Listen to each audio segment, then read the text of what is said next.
आज योना की पुस्तक से सीखेंगे। क्या कभी आपने बाइबल में पढ़ा कि पशु भी उपवास रखते हैं? पढ़ा किसी ने? मैंने पढ़ा भी है, देखा भी है। मुरादाबाद कुत्ते को उपवास रखते हुए मैंने देखा।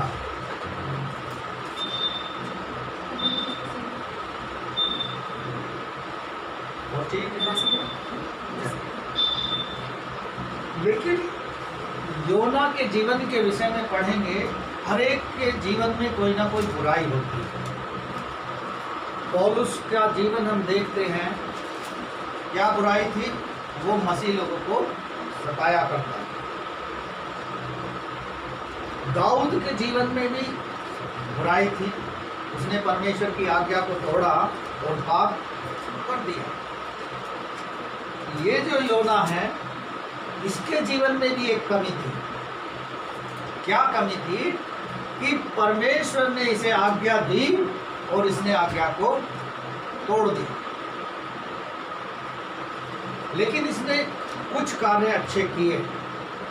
जैसे पौलुस ने अपने जीवन को जब परिवर्तित कर लिया तो लगभग 3 से 4 करोड़ लोगों को सुसमाचार उसने सुनाया। ऐसे वो घूमता चला गया और लोगों को सुसमाचार सुनाना ही उसका लक्ष्य था। योना किसका पुत्र था? किसी ने पढ़ा कभी? योना के पिता का क्या नाम था? इस पर कई बार मैंने प्रीचिंग की है। योना के पिता का क्या नाम था? कोई जानता है? चलिए निकालेंगे मेरे साथ। योना की पुस्तक में आ जाएंगे, एक अध्याय के एक ही पद पढ़ेंगे, वहां पता चलेगा कि योना के पिता का क्या नाम था। अरे बेटा इसमें हाँ पढ़े कोई? यहोवा का यह वचन अमित्ते के पुत्र योना के पास पहुंचा। हाँ, क्या नाम है उसके पिता का? अमित्ते। अमित्ते के पुत्र योना के पास परमेश्वर का वचन पहुंच गया। क्या? कि नीनवे को चलाया। नीनवे में कितने लोग रहते थे? 1 लाख शायद 20,000 लोग थे। लेकिन ये नीनवे के लोगों में एक खासियत थी, वो बड़े क्रूर थे और दुष्ट प्रवृत्ति के थे और वो लोगों के साथ रक्तपात मचाते, उत्पात मचाते। लेकिन परमेश्वर नीनवे को बचाना चाहता था। जैसे हम उत्पत्ति की पुस्तक 6 अध्याय में पढ़ते हैं कि परमेश्वर नोवा के द्वारा, नूह के द्वारा क्या करता था? बचाना चाहता था लोगों को। कि आने वाले दिनों में 40 दिन तक लगातार वर्षा पृथ्वी पर होगी। और उसने जहाज बनाने की आज्ञा परमेश्वर से पाई नूह ने। यही आज्ञा परमेश्वर के इस सेवक के पास पहुंच गई कि नीनवे को जा और वहां जाके सुसमाचार सुना। क्या आपने कभी इस पुस्तक को पढ़ के कुछ सोचा है कि कितने लोगों को परमेश्वर ने बचाया? 1,20,000 लोग सभी बच गए। और खुशी की बात यह है कि उपवास जब रखा तो देश के राजा ने भी रखा। क्या आज हमारे देश का राजा उपवास रखेगा? वो तरह तरह के संसारिक कामों को करवाता है, लेकिन कभी देश की भलाई के लिए कभी उसने किया। लेकिन नीनवे के राजा ने देश की भलाई के लिए कि ये देश नाश ना हो, इसमें रहने वाले लोग विनाश से बच जाए। क्या वचन पहुंचा? पढ़ेंगे इसका अगला पद। उठकर उस बड़े नगर नीनवे को जा और उसके विरुद्ध प्रचार कर, क्योंकि उसकी बुराई मेरी दृष्टि में बढ़ गई है। हाँ, उसकी बुराई मेरी दृष्टि में बढ़ गई है। आज भी ऐसा ही हो रहा है, कोई ज्यादा बड़ी बात नहीं हो रही। आज उससे ज्यादा हो सकता है, कम नहीं हो सकता नीनवे से। कि देश में किस तरह का उत्पात मच रहा है ये कहने की जरूरत नहीं है, देख रहे हैं सब। और यहाँ परमेश्वर का वचन कह रहा है, जब आमते के पुत्र योना के पास ये वचन पहुंचा और वो परमेश्वर कह रहा है कि उसके विरुद्ध में जाके प्रचार कर, ये मेरी दृष्टि में ये पाप देखा नहीं जा रहा है। आज भी ऐसे ही पाप हो रहे हैं। परमेश्वर की बनाई हुई जातियों को टारगेट करके प्रताड़ित किया जा रहा है। क्या परमेश्वर देख नहीं रहा होगा? देख रहा है। ऐसे ही किसी योना नाम के व्यक्ति को परमेश्वर भेजेगा जो विनाश की गाथा लिखेगा, जो विनाश को देखने से पहले एक मौका परमेश्वर लोगों को देगा, जैसे नीनवे के लोगों को दिया। क्या मौका दिया? कि ये पाप जो है, उनकी बुराई मेरी दृष्टि में इतनी बढ़ गई है कि परमेश्वर देख नहीं सकता। आज ऐसा ही हो रहा है। बहुत से परिवार, बहुत से भाई बहन ऐसे भूखे मर रहे हैं कि उनके पास एक टाइम के खाने के बाद दूसरे समय का खाना भी उपलब्ध नहीं। बेरोजगारी इतनी बढ़ गई है कि नौजवान युवक युवतियां परेशान हैं, नौकरी नहीं है। कैसे होगा? परमेश्वर की दृष्टि में ये सब बुराई इतनी जब बढ़ गई है तो परमेश्वर स्वयं आएगा न्याय करने के लिए। आगे बढ़ेंगे।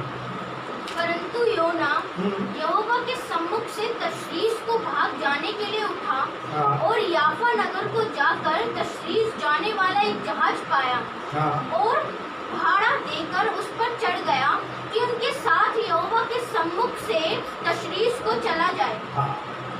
योना ने मन बना लिया कि मैं उस जगह पे जाऊंगा ही नहीं, जैसे मूसा ने मन बना लिया। मूसा से परमेश्वर ने कहा कि तू मेरे लोगों को, इजराइलियों को मिस्र के राजा के यहाँ से छुड़ा के ला। मूसा भाग गया, 40 साल तक भागता रहा, फिर वापस आया, फिर उसको जाना पड़ा।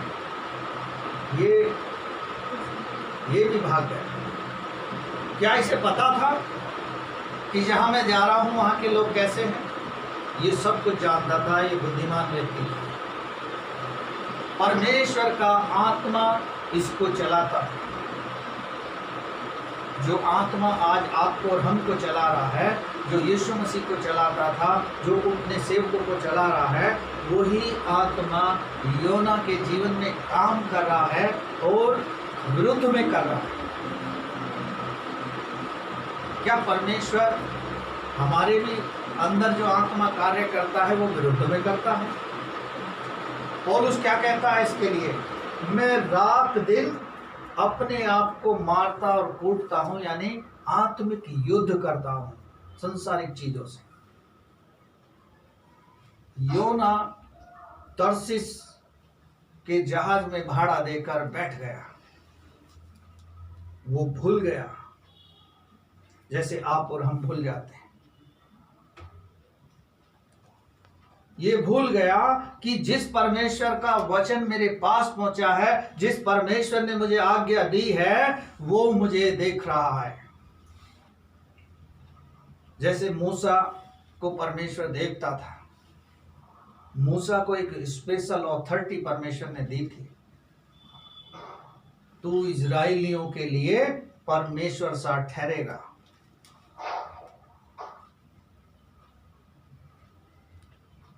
यहां योना को अधिकार दिया कि तू जा और उसके विरुद्ध प्रचार कर, लेकिन योना भागने लगा। हम मरकुस 4 अध्याय में पढ़ते हैं, जब उसके चेले नाव में सफर कर रहे थे तो आंधी और तूफान आया और यीशु मसीह उसी नाव में था।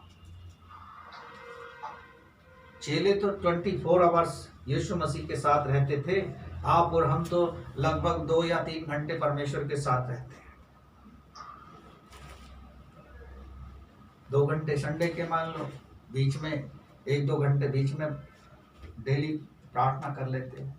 लेकिन जो चेले 24 आवर्स रहते थे उस झील में, उस नाव में सफर करते समय वो डर गए और गुरु के पास पहुंच गए। गुरु से कहा कि क्या तुझे हमारी चिंता नहीं है, हम तो मरे जाते हैं, डूब जाएंगे, मर जाएंगे, तू हमें बचा। लेकिन यीशु मसीह कहता है क्या तुम विश्वास नहीं रखते? और उसने आंधी को डांटा, पानी को शांत कर दिया। लोगों ने आश्चर्य किया कि ये कौन है जिसकी आज्ञा को मानती है प्रकृति। प्रकृति की आज्ञा का पालन वही कर सकता है जिसने उसे बनाया होगा।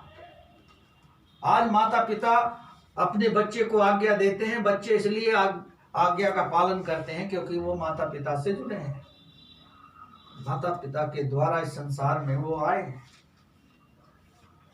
आगे जब हम पढ़ते हैं इस कहानी में कि योना उस तरसीस में जहाज में सफर करने लगता है और परमेश्वर क्या करता है, पढ़ेंगे 4 पद को।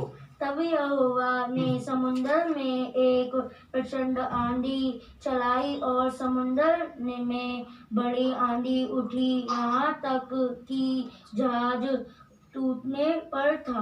हाँ, आंधी को आज्ञा दे दिया उसने कि जा, ये भाग तो रहा है, बचेगा कैसे। और उस जहाज में वो सफर कर रहा था, आंधी चली, प्रचंड वायु, और लोग इतने डर गए कि क्या किया उन्होंने, सहमति करी कि एक चिट्ठी बनाओ और देखो किसकी गलती के कारण ये हो रहा है। और वो चिट्ठी इत्तेफाक से योना के नाम ही निकल गई। अब लोग कह रहे थे कि तू कौन है, कहां से आया है, और ऐसा का क्या काम किया है तूने जो हम पे विपत्ति आ गई तेरे कारण। तब योना ने मजबूरी में कहा, भाइयों तुम अपने आप को बचा लो और मुझे पानी में फेंक दो। क्या आप और हम कह देंगे कि प्रभु तू हमें पानी में फेंक दे? कहीं ना कहीं उसके दिल में विश्वास होगा कि जिस परमेश्वर ने मुझे को ये जीवित वचन दिया है, प्रचार करने का मौका दिया है, उस प्रचार को वो करा के रहेगा।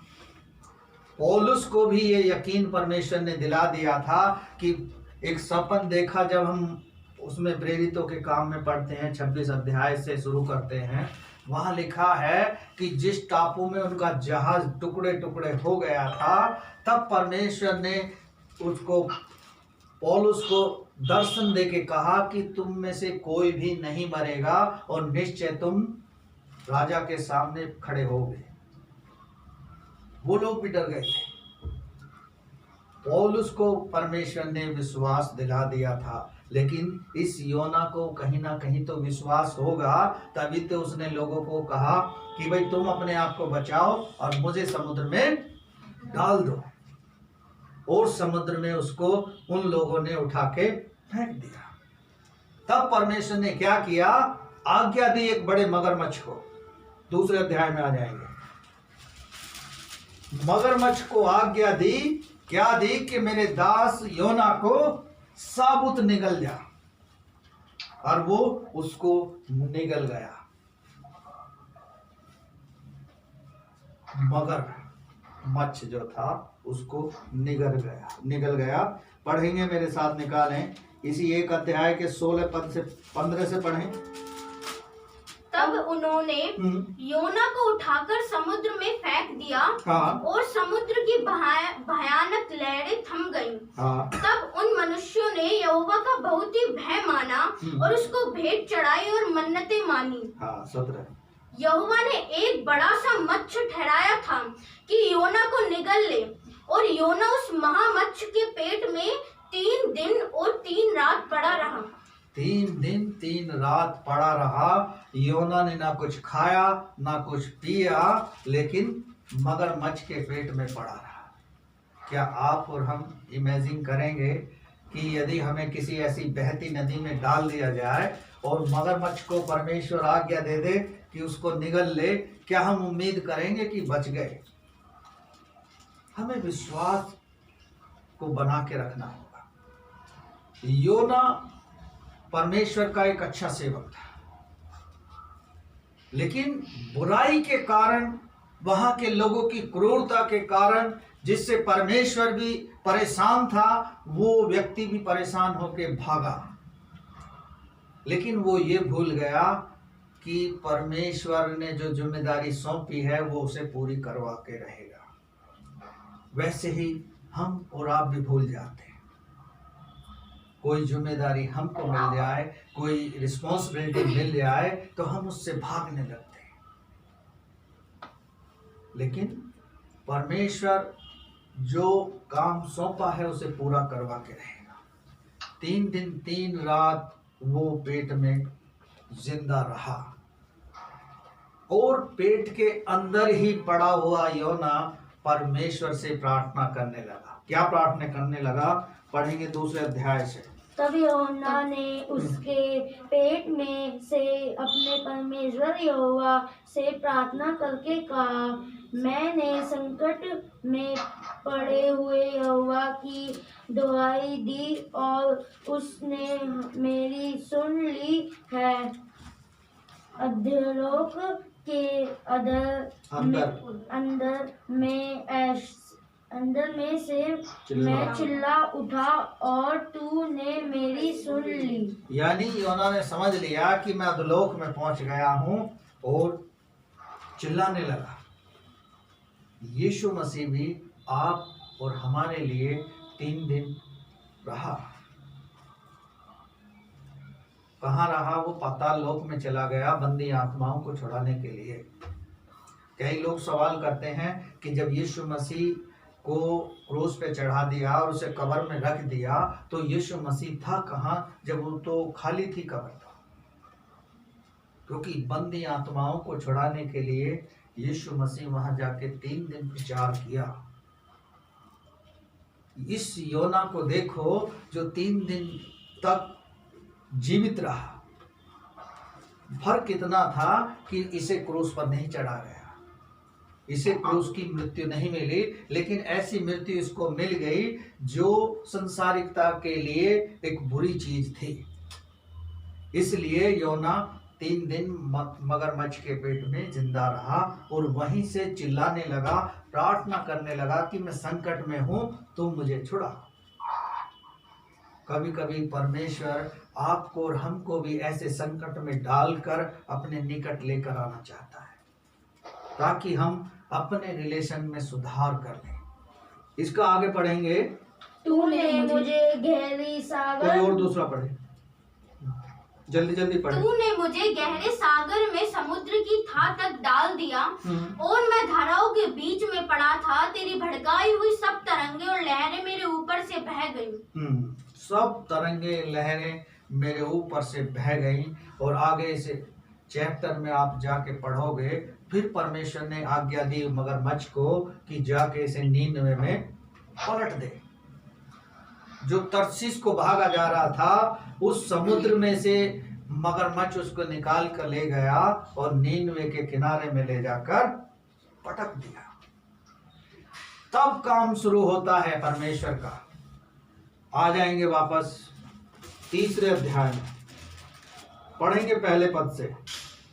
तब यहोवा का यह वचन दूसरी बार योना के पास पहुंचा, उठकर उस बड़े नगर नीनवे को जा और जो बात मैं तुझसे कहूंगा उसका उसमें प्रचार कर। हाँ, जो बात मैं तुझसे कहूंगा उस बड़े नगर में जाके प्रचार करना। हाँ। तब योना यहोवा के वचन के अनुसार नीनवे को गया। नीनवे एक बहुत बड़ा नगर था, वह 3 दिन की यात्रा का था। योना ने नगर में प्रवेश करके 1 दिन की यात्रा पूरी की और यह प्रचार करता गया, अब से 40 दिन के बीतने पर नीनवे उलट दिया जाएगा। हाँ, अब से 40 दिन के बाद नीनवे की परिस्थिति बदल जाएगी और ये उलट पलट हो जाएगा। लोगों ने सोच के उसे क्या कहा होगा, जैसे नूह ने प्रचार किया था कि 40 दिन और 40 रात वर्षा होने वाली है, तो लोगों ने उसको भी बेवकूफ समझा था। इस योना को भी वहां के लोगों ने बेवकूफ ही समझा होगा। लेकिन लिखा है उत्पत्ति की पुस्तक में, नूह के समय में भी लोग अंत तक क्या करते रहे, खाते पीते रहे, शादी विवाह करते रहे और उस बात की चिंता नहीं की जो नूह ने प्रचार किया था कि ठीक 40 दिन बाद वर्षा होने लगेगी। और कितना बड़ा काम परमेश्वर ने उसके द्वारा किया। लोग अभी भी कुछ कहते हैं कि हम आदम और हवा की संतान हैं, लेकिन वास्तविकता अब ये है कि आदम और हवा के द्वारा जनरेशन शुरू हुई, लेकिन परमेश्वर ने जल प्रलय के समय उसे समाप्त कर दिया और नूह के बाद की जनरेशन आप और हम है। नूह के वंशज से है हम। और योना जब प्रचार कर रहा था नीनवे में कि अब से 40 दिन बाद क्या है, उलट जाएगा, लोगों ने उसे भी उसी तरह बेवकूफ समझा। बहुत बड़ा नगर था नीनवे कि जहां उसको प्रचार करना पड़ा। जब मैं कभी गांवों में जाता हूं और देखता हूं कि ज्यादा बड़ा गांव है, पहले उस गांव में घूमता और घूमते समय भी कभी कभी ऐसा लगता है कि पता नहीं कितना बड़ा गांव है। घूमने का एक ही मकसद होता है कि प्रार्थना के द्वारा वहां के विरोधियों को, वहां की अंधकार की शक्तियों को बांध दो और उसके बाद गांव के अंदर घुसकर प्रचार करो। फिर परमेश्वर के हाथ में है, परमेश्वर का सामर्थ्य फिर काम करता है। उसी प्रकार से ये योना शुरू हो गया और पहला काम उसने किया, पहले दिन की यात्रा पूरी करके उसने प्रचार शुरू किया। आगे पढ़ेंगे जल्दी से। तब नीनवे के मनुष्यों ने परमेश्वर के वचन की प्रीति की और उपवास का प्रचार किया गया। हाँ। और बड़े से लेकर छोटे तक सबों ने टाट ओढ़ा। हाँ। एक बात का परिवर्तन नीनवे में आ गया कि जब उसने कहा कि उलट जाएगा, पलट जाएगा, तो लोगों ने उसका विश्वास कर लिया। नूह के समय में लोगों ने विश्वास नहीं किया था।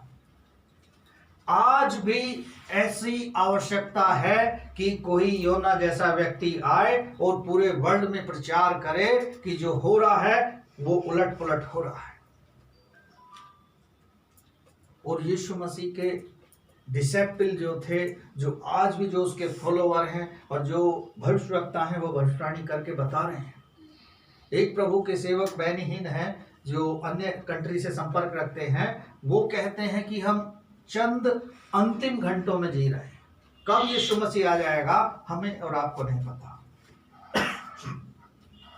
हमें और आपको नहीं पता, लेकिन कुछ लोगों को अभी भी ऐसा लग रहा है कि यीशु मसीह नहीं आएगा।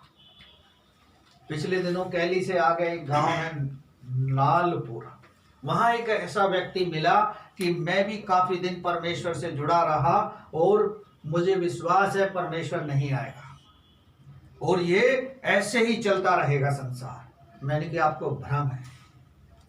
यीशु मसीह इन दिनों में अंत के घंटों में हम और आप जीवित हैं। कब उलट जाएगा ये संसार नहीं पता। लोग परमेश्वर के वचन का किस प्रकार विश्वास करते हैं, किस तरह से अपने हृदय में रखते हैं, नहीं पता। लेकिन परमेश्वर जिसको चाहे उसका इस्तेमाल कर सकता है। कभी योना ने अपने जीवन में यह नहीं सोचा होगा कि मैं इतना बड़ा काम मेरे द्वारा परमेश्वर करवाएगा। कभी आप और हम नहीं सोचेंगे कि आने वाले दिनों में परमेश्वर हमसे क्या करवाएगा। Hallelujah, hallelujah. हाँ, आगे पढ़ेंगे इसका 6 से जब पढ़ेंगे जल्दी जल्दी। तब यह समाचार नीनवे के राजा के कान में पहुंचा और उसने सिंहासन पर से उठ अपने राजकीय वस्त्र उतारकर टाट ओढ़ लिया और राख पर बैठ गया। हाँ, परिवर्तन होना शुरू हो गया नीनवे में। जो योना ने प्रचार किया कि उलट जाएगा और लोगों ने विश्वास किया और अपने वस्त्र उतार दिए, टाट पर राख पर बैठ गए। और यही काम राजा ने भी किया। क्या आज हमारे देश का राजा ऐसा कर सकता है? जो 20 लाख का सूट पहन रहा है, जो देश के जनता के टैक्स का दुरुपयोग कर रहा है, ये तभी हो सकता है जब परमेश्वर का आत्मा उतरेगा। परमेश्वर का आत्मा उतरेगा तब परमेश्वर कुछ भी करवा सकता है। हालेलुया। हालेलुया। हाँ, राजा ने अपने राजकीय वस्त्र उतार दिए और कहाँ गया? टाट पर आ गया। हाँ, आगे पढ़ेंगे। राजा ने प्रधानों से सम्मति लेकर नीनवे में इस आज्ञा का ढिंढोरा पिटवाया, क्या मनुष्य, क्या गाय बैल, क्या भेड़ बकरी या अन्य पशु कोई कुछ भी ना खाए, वे ना खाए और न पानी पिए। हाँ, ये उसने ढिंढोरा पिटवा दिया, यानी लोगों को सूचना दे दी कि क्या गाय हो, बैल हो, पशु हो, कोई कुछ नहीं खाएगा ना पिएगा, केवल उपवास रखेगा। इसलिए मैं सवाल पूछ रहा था, क्या आपने पशुओं को उपवास रखते देखा है? इतिहास की पुस्तक में भी हम पढ़ते हैं, यहोशापात उपवास रख के अपने पूरे राज्य के साथ लोगों से कहने लगा कि उपवास करो, प्रार्थना करो, तभी हम इस राजा से बच सकते हैं जो हम पर चढ़ाया है। हमारे और आपके ऊपर जब कोई चढ़ाता है तब हम जागरूक होते हैं।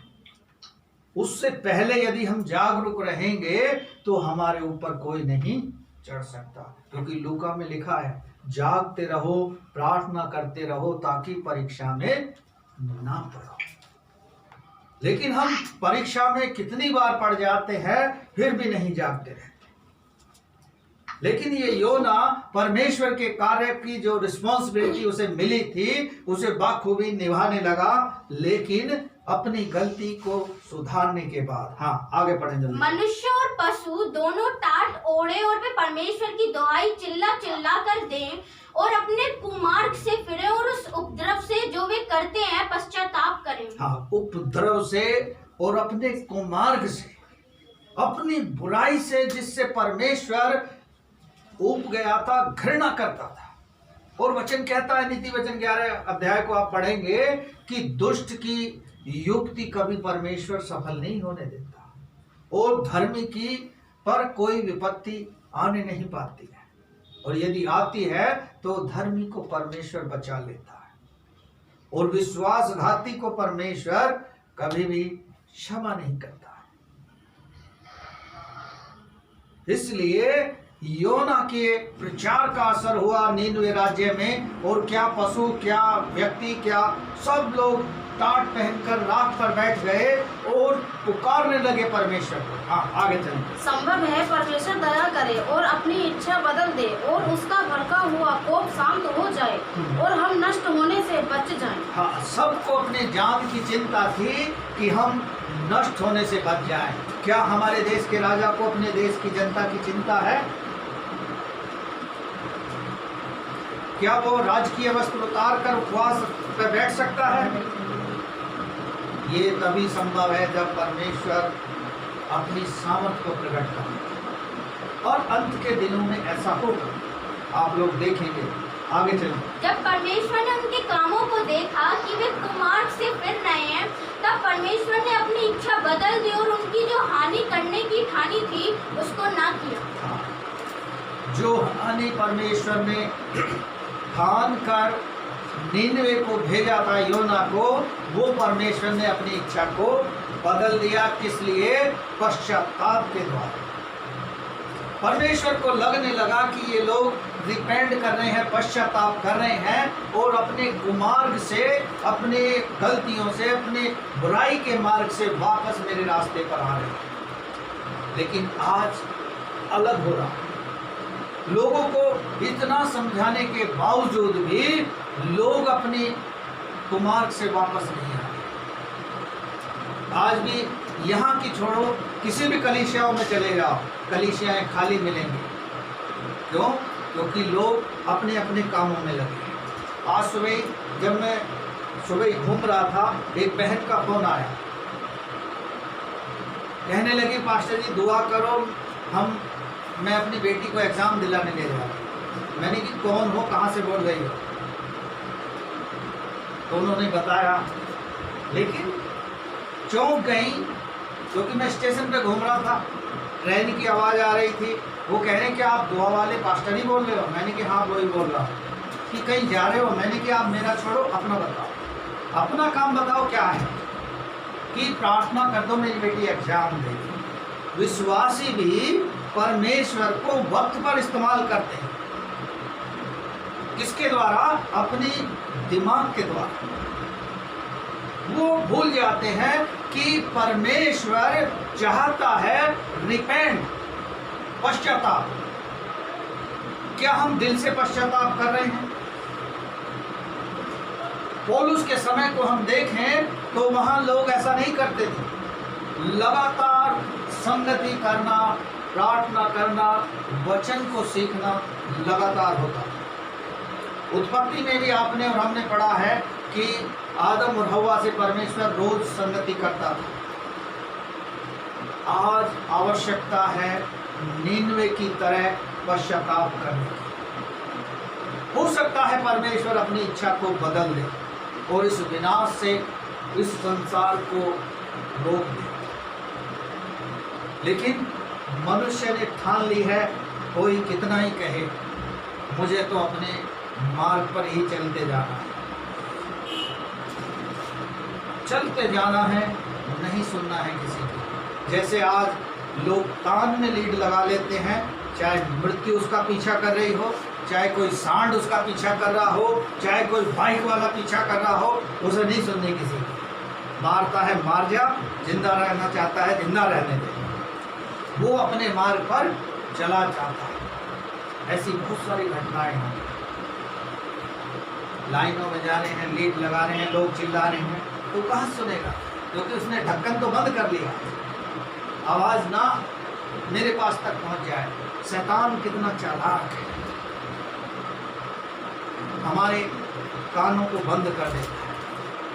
और जब चर्च में लोग बैठते हैं तब भी आंखों को बंद कर देता है कि सुनना मत, सो जा रहा है, तो शायद घर नहीं सोया होगा, यहाँ सोया। तो शैतान कितना क्लेवर है, लेकिन हमें परमेश्वर ने उस पर जयवंत किया और योना के प्रचार से बदलाव आ गया। राजा ने राजकीय वस्त्र उतार दिए और पूरी प्रजा के साथ और पूरे अपने पशुधन के साथ वो बैठ गया और चिल्लाने लगा, और परमेश्वर को लगा कि ये लोग पश्चाताप कर लिए हैं और परमेश्वर ने अपनी इच्छा को बदल दिया। फिर पढ़ेंगे आगे, 4 अध्याय में आ जाएंगे। यह बात योना को बहुत ही बुरी लगी और उसका क्रोध भड़का। उसने यहोवा से यह कहकर प्रार्थना की, हे यहोवा, जब मैं अपने देश में था तब क्या मैं यही बात न कहता था? इसी कारण मैंने तेरी आज्ञा सुनते ही तर्शीश को भाग जाने के लिए फुर्ती की, क्योंकि मैं जानता था कि अनुग्रहकारी और दयालु परमेश्वर और विलम्ब से कोप करने वाला, करुणा निधान और दुख देने से प्रसन्न नहीं होता। इसीलिए योना ने पहले ही प्लान कर लिया था, कितनी दूर की सोच रहा था कि मैं तो जानता था कि तू ऐसा कर देगा। उसे बुरा लगा। हमें और आपको भी शायद बुरा लगता होगा ऐसे। योना ने क्या किया था? कष्ट तो उठाया, 3 दिन 3 रात मगर के पेट में रहा, लेकिन क्या आप और हम कष्ट उठा रहे हैं? कष्ट से मतलब है क्या हम परमेश्वर के अनुसार कार्य को करने की क्षमता रखते हैं? परमेश्वर उन्हीं का इस्तेमाल चाहता है जो उसकी आज्ञाओं का पालन करते हैं, जो उसके प्रेम में बने रहते हैं, जो उस पर भरोसा रखते हैं। योना को पहले ही पता थी, इसलिए वो फुर्ती से भागा और तर्शीश को भाग लिया। जबकि योना को बुरा नहीं लगना चाहिए था, क्योंकि योना को तो चाहिए था कि मेरे द्वारा परमेश्वर ने इतने लोगों को बख्श दिया। आज हम किसी पापी को पश्चाताप करा के उसे परमेश्वर को ग्रहण करा देते हैं तो स्वर्ग में बड़ा उत्सव मनाया जाता है।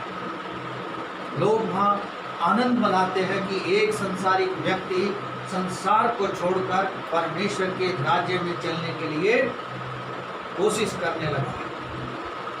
परमेश्वर भी उसको सिक्योरिटी दे देता है कि स्वर्गदूतों को आज्ञा देता है कि जाके उस मेरे बच्चे की रक्षा करो। उसके जीवन में अब शुरू होगी कठिनाइयों का दौर। बहुत लोग गलत सोचते हैं मसीही जिंदगी आनंद की जिंदगी। आनंद की नहीं है। दुख उठाने की जिंदगी है, और दुख उठा के ही हमें सुख मिलेंगे। एक प्रभु के दास की मैं गवाही बताता हूँ, जब वो अपने घर को छोड़े तो वो ऐसा खाना खाते थे, कूड़े पे से फेंका हुआ खाना, जो आप और हम फेंक देते हैं, बेकार समझते हैं। उनके पास रहने के लिए घर नहीं था, तो जो गटर लाइन के पाइप होते हैं उनमें सोते थे। उन्होंने दुख उठा के प्रभु के काम को किया, और आज परमेश्वर ने कई एकड़ में उनको बाइबल कॉलेज दिया है। परमेश्वर ने उनको ऐसे आशीषित किया है। तो मसीही जिंदगी, आनंद की जिंदगी तब है जब हम दुख उठाकर उसके काम को करेंगे। तब योना की तरह परमेश्वर हमें सफल बना देगा। लेकिन योना को बुरा लगा, और वो जानता था कि परमेश्वर क्या है, अनुग्रहकारी है, विलंब से क्रोध करने वाला है। लेकिन मनुष्य क्या है, छठ क्रोध करने वाला है। एकदम उसका पारा हाई लेवल पे पहुंच जाता है, फिर वो शुरू करता है अपना तांडव। लेकिन वो भूल जाता है कि परमेश्वर अपना तांडव कैसे करेगा। आगे बढ़ेंगे जल्दी से। इसलिए अबे यहोवा मेरा प्राण ले ले, क्योंकि मेरे लिए जीवित रहने से मरना ही भला है। यहोवा ने कहा, तेरा जो क्रोध भड़का है, क्या वह उचित है? इस पर योना उस नगर से निकलकर उसकी पूरब ओर बैठ गया, और वहाँ एक छप्पर बनाकर उसकी छाया में बैठा हुआ यह देखने लगा कि नगर का क्या होगा। जो परमेश्वर ने नीनवे के बारे में कहा था योना से, वो उस विषय में सोचने लगा, और पूर्व दिशा में जाके समुद्र के किनारे बैठ गया, झोंपड़ी बनाकर कि देखूंगा नीनवे का क्या हाल होगा, जैसे सदोम और अमोरा का हाल हुआ। परमेश्वर के स्वर्गदूतों के द्वारा आज्ञा मिली कि जो लूत था और जो वो था कि तू पीछे मुड़ के मत देख। लेकिन उसने विश्वास नहीं किया और पीछे मुड़ के देखा कि क्या हाल हो रहा है सदोम और अमोरा। वो जल रहा था, और आज भी वो वहीं खड़ी है नमक के खंभा में। आज भी लोग जाते हैं, देखते हैं, उसको छूते हैं। वो एक प्रतीक है अविश्वास का। योना विश्वास तो करता था, लेकिन देखने लगा कि क्या परमेश्वर इसके बाद भी नीनवे को नाश करेगा। परमेश्वर सवाल कर रहा कि तेरा क्रोधित होना उचित है क्या? मैंने क्षमा कर दिया इनको, तो मुझ पे क्यों क्रोधित है? कभी कभी हम और आप भी ऐसा काम करते हैं। गलीशिया में पासवान कुछ कहता है तो हम क्रोध में आ जाते हैं, और क्रोध में आके फिर अपने तरीके से कार्य करने लगते हैं। लेकिन क्या वो क्रोध योना की तरह उचित होता है? हाँ, आगे बढ़ेंगे जल्दी। तब यहोवा परमेश्वर ने एक रेन का पेड़ उगाकर ऐसा बढ़ाया कि योना के सिर पर छाया हो, जिससे उसका दुख दूर हो। योना उस रेन के पेड़ के कारण बहुत ही आनंदित हुआ।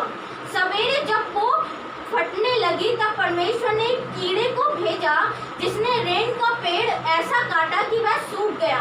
जब सूर्य होगा, तब परमेश्वर ने पुरवाई बहाकर लू चलाई, और धूप योना के सिर पर ऐसी लगी कि वह मूर्छित होने लगा, और उसने यह कहकर मृत्यु मांगी, मेरे लिए जीवित रहने से मरना ही अच्छा है। पर मृत्यु मांगने लगा योना। परमेश्वर ने उसे आनंद भी दे दिया, सब कुछ कर दिया, लेकिन फिर भी वो परमेश्वर से क्या मांग रहा है? मेरे लिए जीवित रहना ठीक नहीं है, क्योंकि जो तूने कहा था मुझसे वो नहीं हुआ। हाँ, आगे बढ़े जल्दी। परमेश्वर ने योना से कहा, तेरा क्रोध जो रैन के पेड़ के कारण भड़का है, क्या वह उचित है? उसने कहा, हाँ, मेरा जो क्रोध भड़का है वह अच्छा ही है, वरन क्रोध के मारे मरना भी अच्छा होता। तब यहोवा ने कहा, जिस रैन के पेड़ के लिए तूने कुछ परिश्रम नहीं किया, न उसको बढ़ाया, जो एक ही रात में हुआ और एक ही रात में नष्ट भी हुआ, उस पर तूने तरस खाई है। फिर यह बड़ा नगर नीनवे, जिसमें 1,20,000 से अधिक मनुष्य हैं, जो अपने दाहिने बाएं हाथों का भेद नहीं पहचानते, और बहुत से घरेलू पशु भी उसमें रहते हैं, तो क्या मैं उस पर तरस न खाऊं? अब परमेश्वर ने योना को समझा दिया प्रैक्टिकली। पेड़ उगाया, धूप से बचाया, और वो पेड़ को कीड़े ने काटा और वो सूख गया और फिर उसे धूप लगने लगी और वो मूर्छित होने लगा और मृत्यु मांगने लगा। लेकिन परमेश्वर ने कहा, जिस पेड़ के लिए तूने मेहनत नहीं की उसके लिए तू क्रोधित हो रहा है, लेकिन मैंने इस नीनवे जो एक बड़ा नगर है, 1,20,000 लोग रहते हैं, उसमें पशु भी हैं, पक्षी भी हैं, सब कुछ है, इनको क्षमा कर दिया, क्या गलत किया? शायद योना की समझ में आ गया, आपकी और हमारी समझ में ना आया हो, लेकिन योना की समझ में जरूर आ गया कि परमेश्वर जब चाहता है, जैसा चाहता है, वो कार्य करवा कर है। क्योंकि परमेश्वर ने हमें 140 करोड़ लोगों में से चुना है। कुछ ना कुछ टैलेंट हमारे अंदर देखा होगा, कुछ ना कुछ खूबी देखी होगी, जो हम गीत में गाते हैं। क्या गाते हैं? ना कोई खूबी है ना लिया, बख्शो हमें अपनी ताकत। हम अपनी ताकत से कुछ नहीं कर सकते, अपने बाहुबल से कुछ नहीं कर सकते, करेंगे तो परमेश्वर की दी हुई सामर्थ से ही सब कुछ करेंगे। Hallelujah, hallelujah. तो आज हमें सीखा कि योना के द्वारा परमेश्वर ने कितना बड़ा काम किया। 1,20,000 लोगों को उस बड़े नगर नीनवे को बचाया। क्या परमेश्वर आपको और हमको खड़ा कर दे कि इस संसार को या इस देश को बचाना है और आपको जाकर ऐसा प्रचार करना है, तो हमें भी डर लगेगा।